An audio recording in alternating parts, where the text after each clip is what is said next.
Hello guys, in this video I am going to show you how to add your address to the ASOS application to your account, so you won't have to deal with it later on when you are ordering something.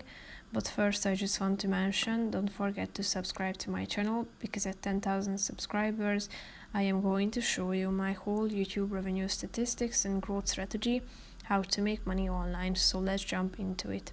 First of all, open the application on your phone. After that, tap on the last icon down below and click on Address Book.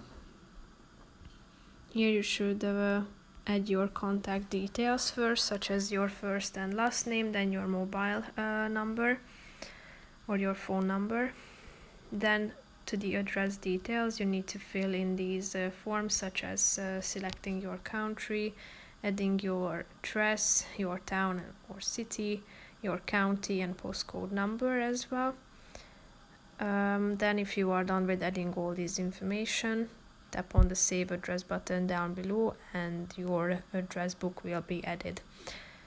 So it will be easier later on, or in the long run, when you are ordering something, you won't have to spend time on typing in these forms. So that's pretty much it for this video, guys. See you in the next one. Bye bye.